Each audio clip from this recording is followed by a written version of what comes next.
Shalom, shalom, peuple de Dieu. Demeurons tous bénis dans le nom puissant de notre Seigneur Sauveur Jésus-Christ de Nazareth. Que la paix, la grâce, l'amour, la compassion, la bonté, la sagesse, la miséricorde, l'obéissance de notre Seigneur et Sauveur Jésus-Christ inonde vraiment tout notre être, tout notre être. Vraiment, alléluia. Que toute la gloire revienne à notre Seigneur et Sauveur Jésus-Christ, qui m'accorde cette grâce excellente encore en ce jour pour venir libérer ou délivrer vraiment ces messages d'exhortation à son peuple afin que les âmes soient édifiées, les âmes soient sauvées vraiment pour la gloire de notre Seigneur et Sauveur Jésus-Christ de Nazareth. Donc, sans toutefois tarder, je vais déjà recommander ce moment d'exhortation en témoin de Dieu à travers une courte prière de recommandation. Père Tout-Puissant, j'élève ma voix avec ton son trône pour bénir ton son nom, pour te glorifier, pour te magnifier, Seigneur Père. Je te suis reconnaissant, Seigneur, à chaque fois que tu m'as toujours assisté. Lorsque je partage tes messages à ton peuple. Merci pour toute l'inspiration que tu m'as toujours donnée, Seigneur. Pour tous les messages que tu m'as toujours accordés pour transmettre à ton peuple, Père. Seigneur, je te suis reconnaissant parce que tu as toujours exaucé à toutes mes prières de recommandation. Tu m'as toujours assisté, guidé, Seigneur, conduit dans les profondeurs de ta parole. Seigneur, voilà pourquoi en ce moment, je viens encore devant ta face pour reconnaître que sans toi, je ne peux rien, Père. Sans toi, Seigneur, ces messages ne vont pas impacter. Je reconnais que c'est toi qui impacte.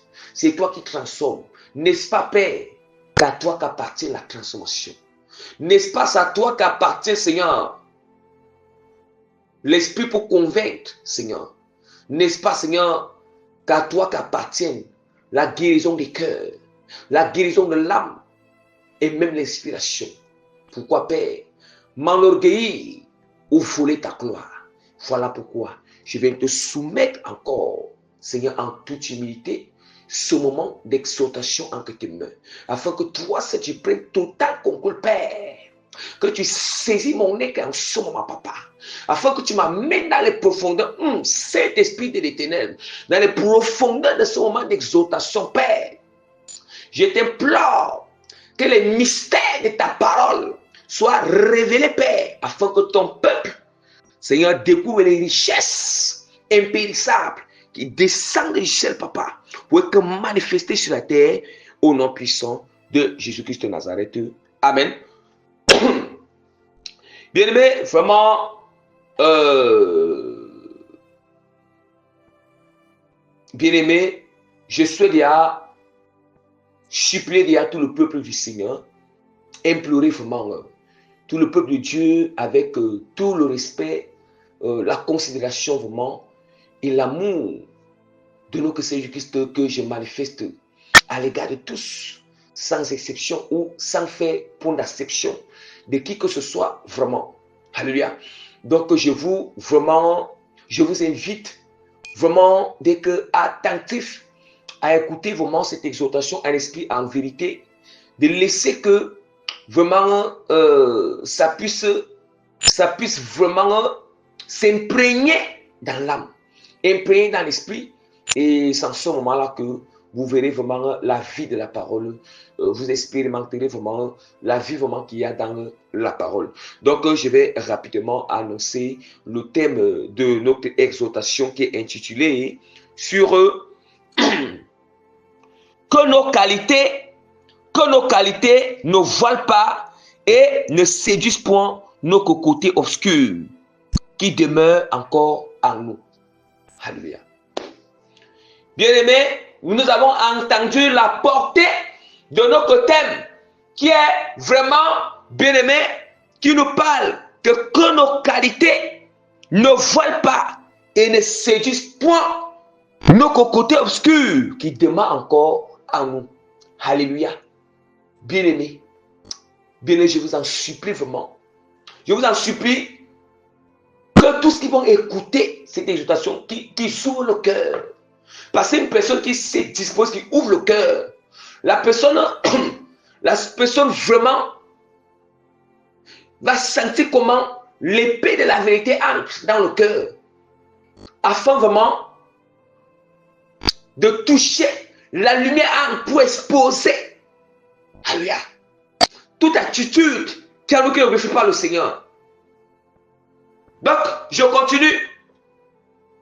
Nous allons voir, bien-aimés, aujourd'hui, nous expérimentons ces choses et nous constatons cette vaine manière de vivre, cette vaine manière de penser, de concevoir. Alléluia. Donc, que nous les chrétiens, nous avons pour habitude de le faire chaque jour. Parce que, en fait, tout le monde est passé par là. À part que Dieu qui nous amène à l'imperfection, qui nous enseigne progressivement, au fur et à mesure que nous nous disposons selon sa grâce, non pas par notre force. Parce que toute chose est grâce. Nous allons voir. Aujourd'hui, les chrétiens s'appuient beaucoup sur leur qualité. Alléluia.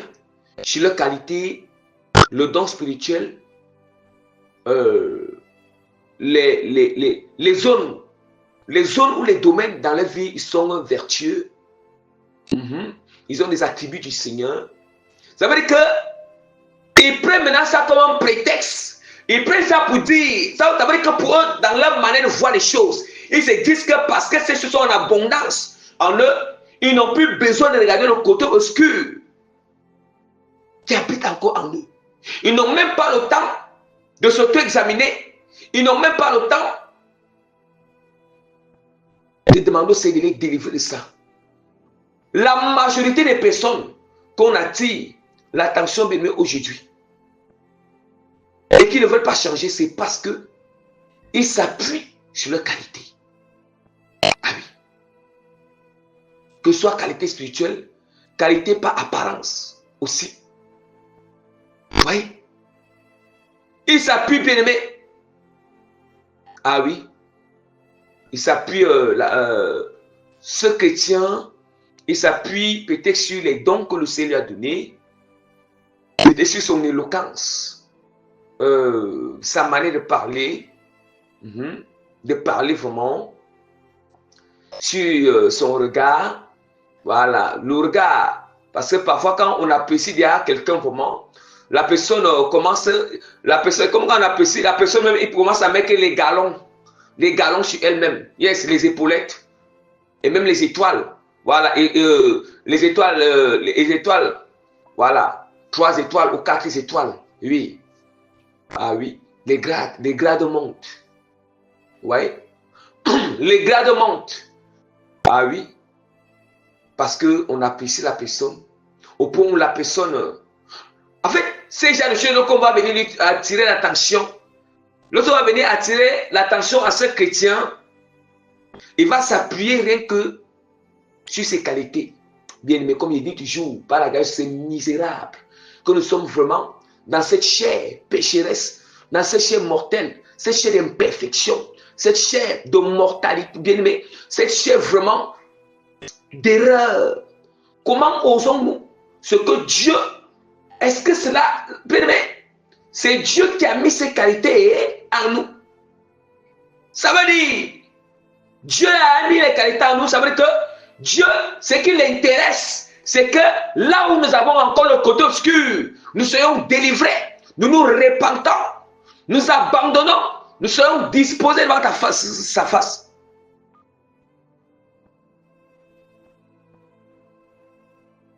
Devant sa face.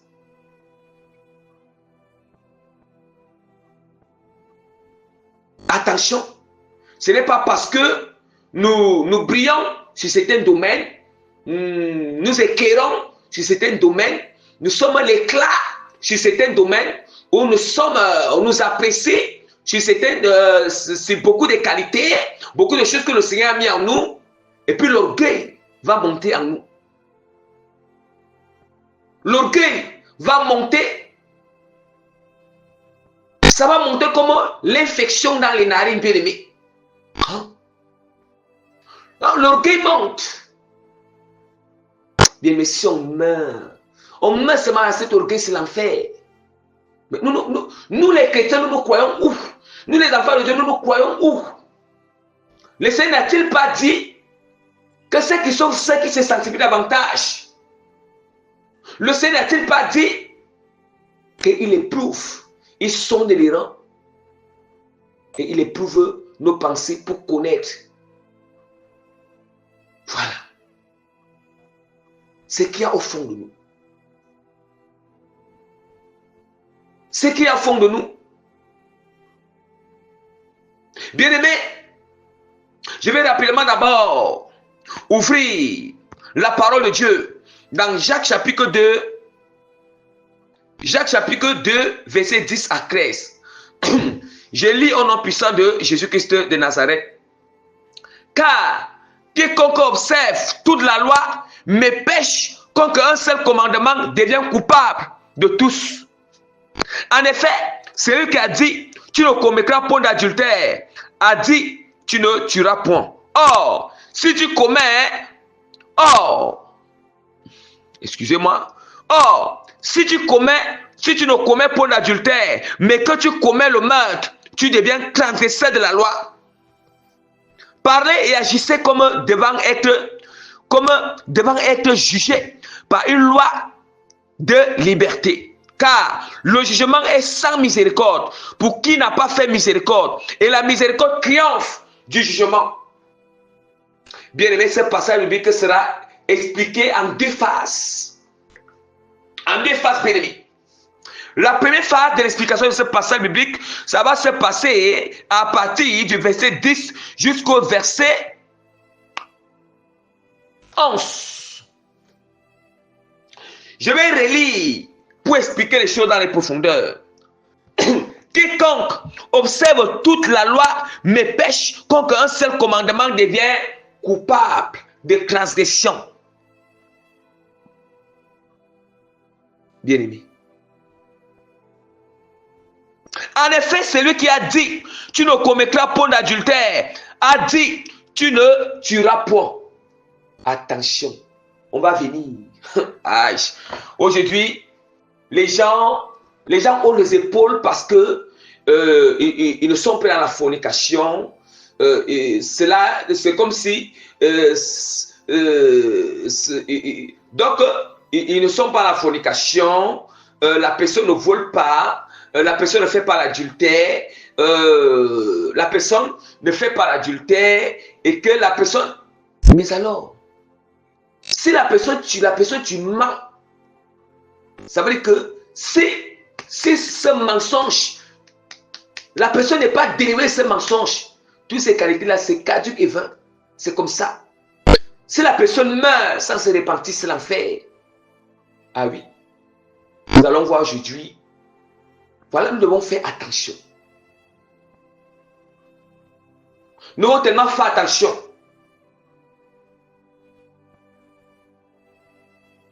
Nous devons faire attention, bien-aimés. Par la grâce du Seigneur, j'ai toujours rappelé ici que, bien-aimés, il y a plusieurs domaines dans notre vie que nous devons nous revêtir de la volonté du Seigneur. La volonté de Dieu est vaste. La volonté de Dieu est vaste.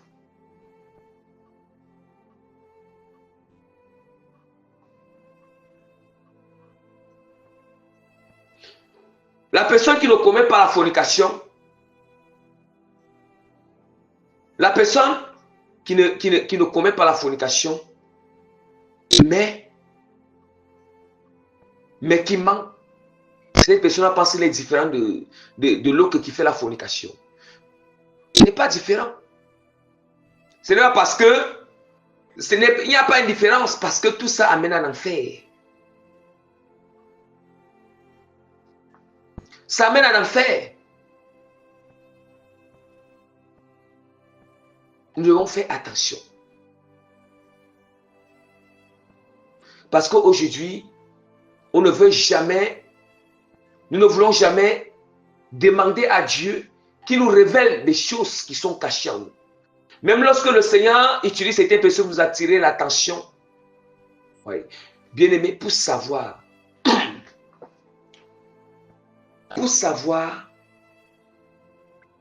bien-aimé, qu'il y a certains domaines dans notre vie que Dieu est en train d'exposer, certaines zones obscures, bien-aimé, dans notre vie là, ce n'est pas difficile. Il suffit juste qu'une circonstance arrive, la chose se manifeste en nous.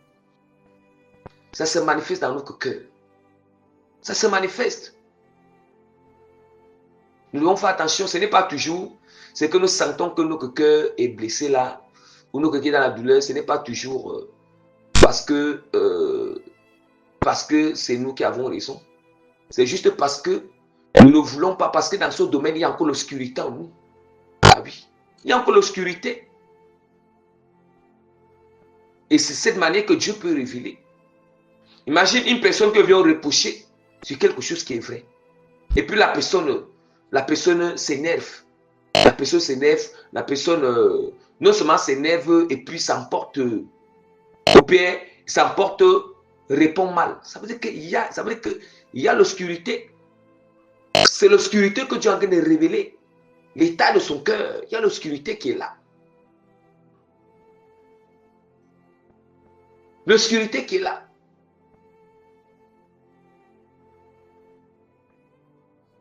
Nous devons vraiment nous examiner profondément.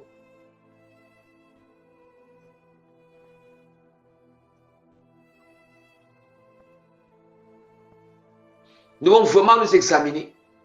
Parce que quand la parole de Dieu continue encore à nous dire, dans Jacques chapitre, toujours dans le verset 12, parlez et agissez comme devant être jugés par une loi de liberté, car le jugement est sans miséricorde pour qui n'a pas fait miséricorde. La miséricorde triomphe du jugement.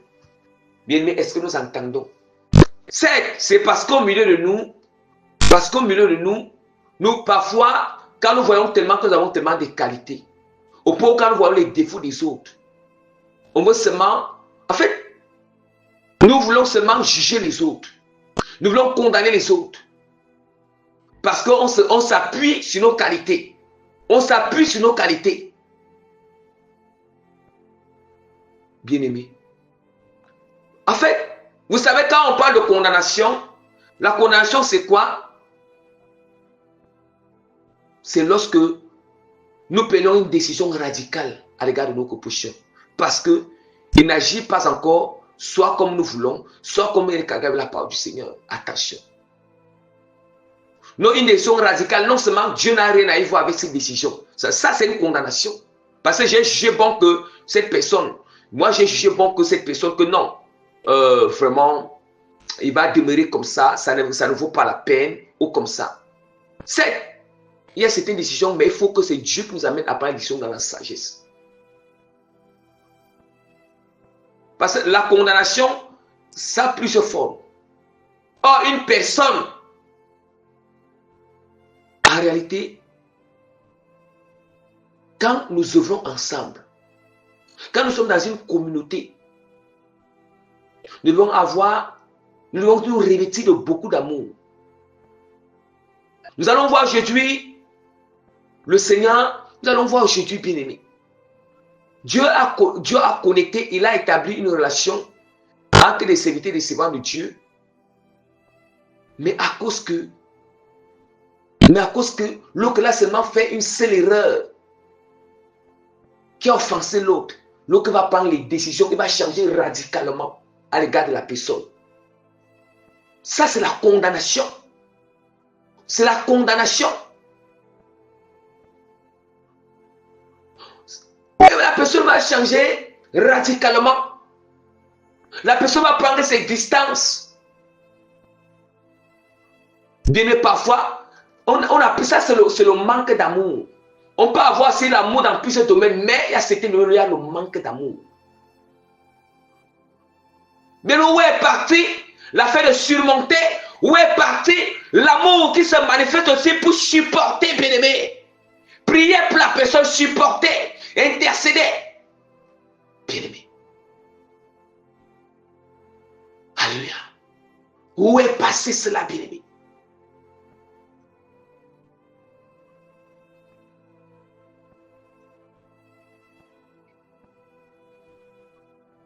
Parfois, nous condamnons sans savoir que nous condamnons. Parfois, ce n'est pas là que la personne peut vite comprendre. L'amour nous amène à une autre dimension. Non seulement l'amour nous amène à comprendre déjà dans quelle classe spirituelle la personne est. L'amour nous amène à patienter. L'amour nous amène à surmonter, à supporter, à pardonner. L'amour nous amène à ne pas soupçonner vite le mal, à ne pas prendre vite la décision. Nous amène à agir dans la sagesse.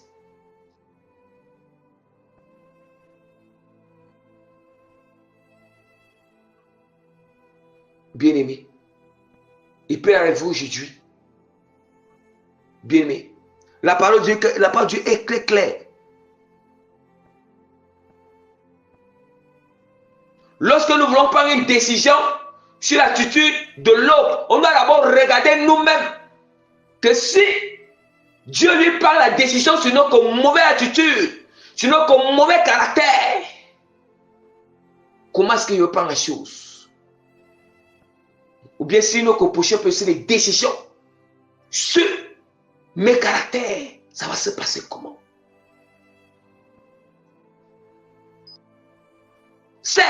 Ce n'est pas pour dire que si nous voyons une attitude, un comportement, un caractère qui ne glorifie pas le Seigneur, ou bien qui peut détruire l'œuvre du Seigneur, on doit attirer l'attention. Mais avec comment? Avec beaucoup d'amour. On n'attire pas l'attention avec l'amertume dans le cœur. On n'attire pas l'attention avec la colère dans le cœur. On n'attire pas l'attention avec l'emportement dans le cœur. On n'attire pas l'attention, bien-aimé, avec une atmosphère négative dans le cœur. Ce n'est pas l'amour. Bien-aimé, et je dis toujours, les gens qui partent attirer l'attention aux gens ou qui disent la vérité aux gens, étant dans l'atmosphère qui n'est pas l'atmosphère d'amour, bien-aimé, la personne est en train de réduire, la personne est en train vraiment de souiller la vérité. Parce que cette vérité est sortie étant mélangée avec des choses qui sont impures. Donc la vérité a été souillée, bien-aimé.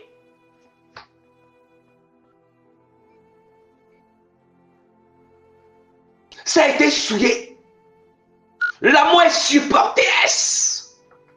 Parfois, pour voir l'attitude d'une personne, le caractère, on sent comment ça nous dérange. Yes. Ça nous dérange. Ça heurte le cœur. Mais l'amour va nous amener à se maîtriser. Yes. À supporter. Yes. À porter. On porte la douleur. Yes. C'est ça, bien-aimé. C'est ça que la parole nous enseigne. La parole de Dieu est très claire. Car le jugement est sans miséricorde pour qui n'a pas fait miséricorde. La miséricorde triomphe du jugement. Or, c'est la miséricorde, c'est l'amour. Le pardon, l'amour, ça triomphe. Ça triomphe du caractère de la personne. Ça triomphe du jugement. La décision que vous pouvez prendre. Ça triomphe, bien-aimé.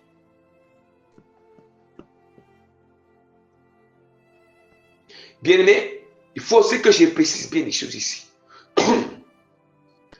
Ce n'est pas, il ne faut pas qu'une personne, on attire l'attention les mêmes choses 2 ans, 3 ans, 4 ans, 5 ans et la personne, non. Il faut aussi que Dieu avec la personne. Parce que là, c'est la rébellion. Mais pour dire, on ne peut pas faire que, bon, voilà, on vient, voilà, bon, une personne qui encore éclenche à la chose, éclenche à certaines connaissances, éclenche, et puis du coup, là, on commence avec Dieu radical avec la personne. Non. C'est, on doit présenter toute la vérité. On présente toute la vérité. C'est ça. On présente toute la vérité, mais avec beaucoup d'amour, beaucoup de compassion. On doit s'attendre. Bien, est-ce que nous avons vu? On doit s'attendre que oui, à un niveau, c'est ça, bien aimé. C'est ça. Et comme j'ai dit, lorsqu'on présente toute la vérité à la personne, et si la personne meurt, ne sait pas lire cette vérité-là. Vous voyez? Si la personne prend un prétexte, l'amour du Seigneur, Dieu me comprend, la personne néglige, se rebelle, s'entête. Ah oui, malgré qu'on attire l'attention avec amour, les gens le comprennent, les gens le donnent du temps, les gens supportent, les gens sont patients à son égard.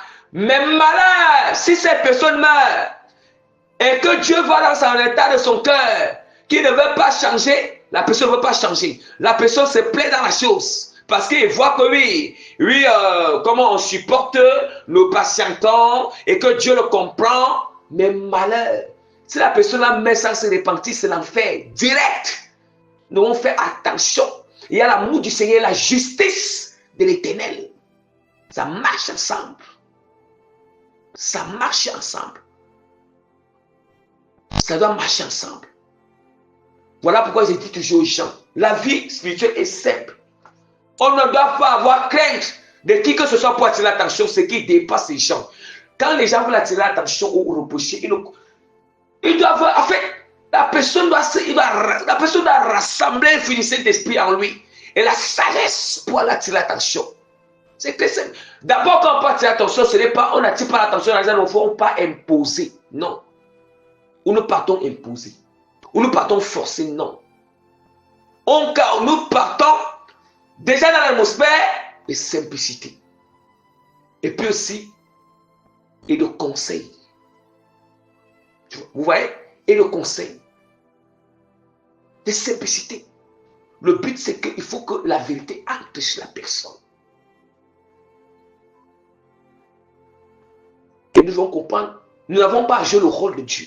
Ce n'est pas nous qui allons convaincre. Non. Nous avons pour rôle de déposer la semence. C'est Dieu qui fait croître. C'est Dieu qui fait croître. Bien, mais apprenons à supporter. Il s'agit de supporter. Bien, mais parfois Dieu, il nous confie certaines charges. Il nous confie certaines charges, certaines personnes. Certaines personnes bien-aimées. Ne pensons pas que à tout moment sera bien. Les choses ne seront pas toujours bien à tout moment. Il y aura des failles. Quand nous sommes matures, on doit se préparer dans l'esprit quand Dieu nous confie des âmes, surtout des serviteurs de Dieu, ou bien aussi des servants. Quand le Seigneur nous confie certaines personnes, nous devons savoir une chose, c'est que on doit déjà se préparer psychologiquement que oui, il y aura des défauts qui vont se manifester. La première chose, on doit déjà étudier même déjà son côté obscur. Mais si nous sommes là, nous ne nous préparons pas psychologiquement, nous n'avons pas ces choses dans l'esprit, on ne regarde que ses qualités, comme il manifeste ses qualités, nous sommes là, nous sommes là, nous sommes en train de on appelle ça comment? On est en train de s'abandonner à l'émotion. Mais le jour que le côté obscur va se manifester, que feras-tu? Que ferons-nous bien? Toutes ces choses, on doit se préparer dans l'esprit. C'est ça la sagesse et la maturité.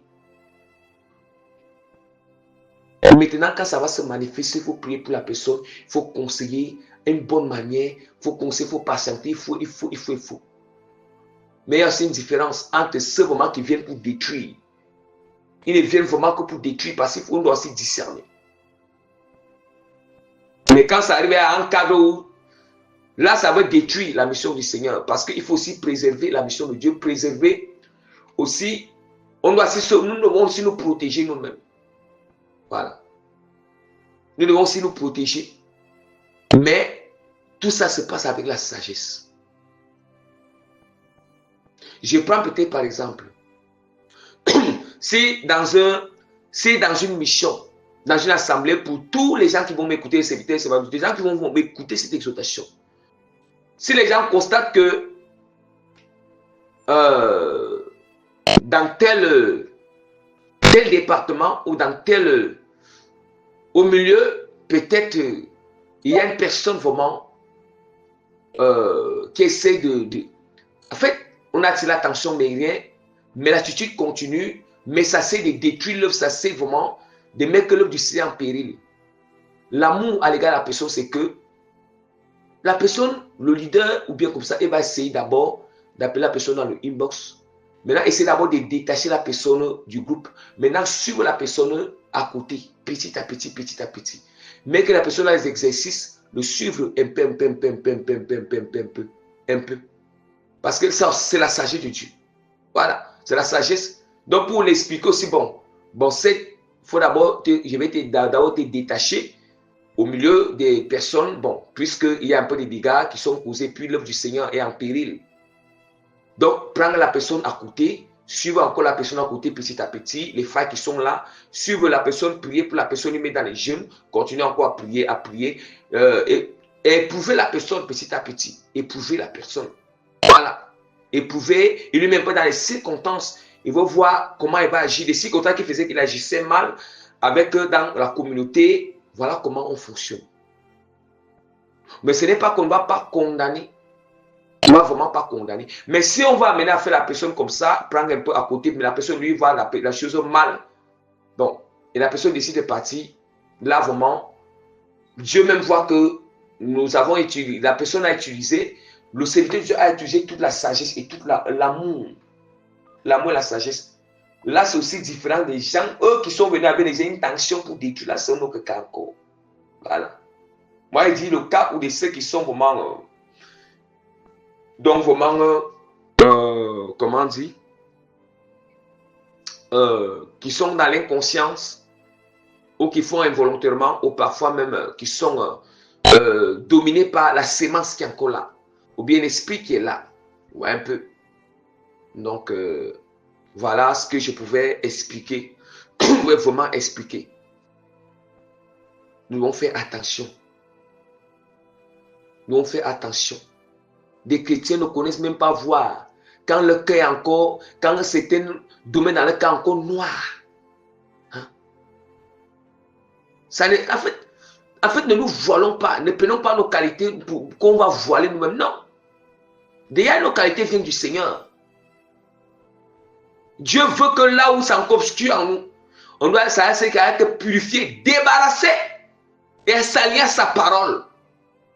Comment nous avons... Oh, les qualités que nous avons, ça veut dire que c'est une partie de la part de Dieu, nous sommes alignés.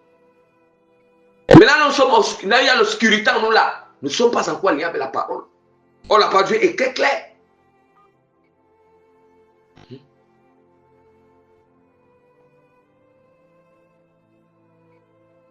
Bien-aimé, aujourd'hui, la personne ne peut ne pas forniquer, ne peut ne pas faire l'adultère. La personne ne peut ne pas être dans le mensonge. Dans le mensonge, la personne est bien dépouillée.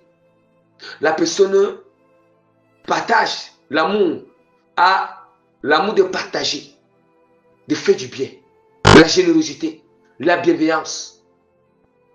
La bienveillance. La personne vraiment peut faire l'œuvre du Seigneur beaucoup.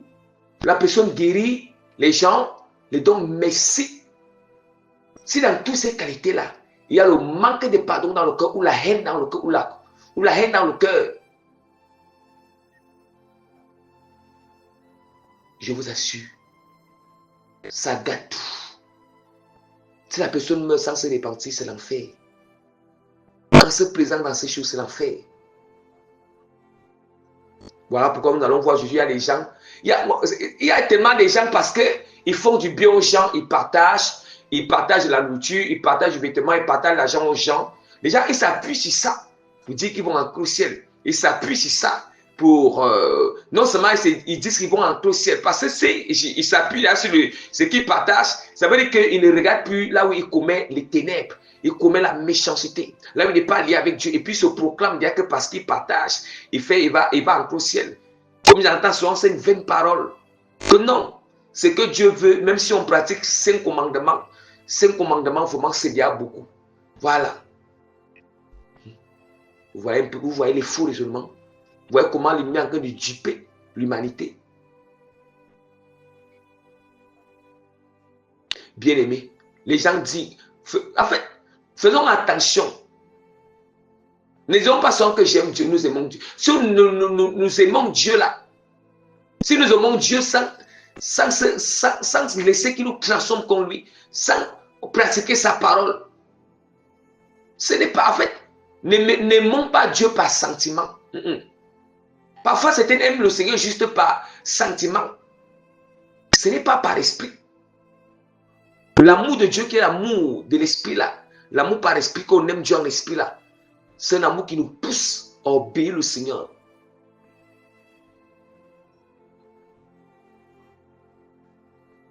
Bien aimé, si nous n'avons pas la capacité de supporter nos prochains, la capacité de patienter, non seulement de supporter, patienter, de continuer à prier, de continuer à parler à la personne à la douceur, à conseiller, mais il y a un manque d'amour. Il y a un manque d'amour dans ce domaine. On peut avoir l'amour dans d'autres domaines, mais il y a un manque d'amour à ce niveau. Il y a vraiment un manque d'amour. La personne doit faire tout pour que le Seigneur comble cette partie de l'amour. Il doit combler. Premièrement, Dieu doit d'abord déraciner ce qui ne va pas à ce niveau. Déraciner et détruire. Et puis maintenant remplir l'amour à ce niveau. Ne regardons pas parce que j'ai l'amour sur plusieurs choses. Je peux avoir l'amour sur beaucoup de choses. L'amour de Dieu sur beaucoup de choses. Mais je ne vais plus me tenir sur ça. Là, c'est réel de la gloire au Seigneur. La gloire est venue au Seigneur. Mais je dois observer là où je ne suis pas encore. Là où il n'y a pas encore l'amour à moi dans le cœur.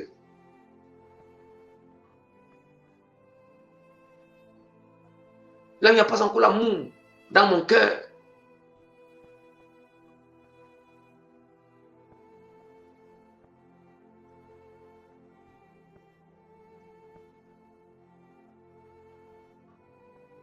Donc voilà pour résumer cette exhortation. C'est pour parler à deux types de personnes. La personne à qui vraiment on doit supporter et la personne qui doit aussi, la personne à qui on doit supporter, patienter et aussi la personne aussi qui doit supporter et patienter. La personne qui doit supporter et patienter. Il s'agit de ces deux personnes. Celui qui doit supporter et patienter doit se revêtir de l'amour. Celui aussi qu'on est en train de patienter là, attirer l'attention là, patienter, montrer toute la douceur, supporter, prier. Que la personne là fasse aussi attention. Que la personne ne prenne pas ça comme un prétexte pour rester dans ces choses. Sinon, si la personne là meurt, c'est l'enfer. C'est l'enfer.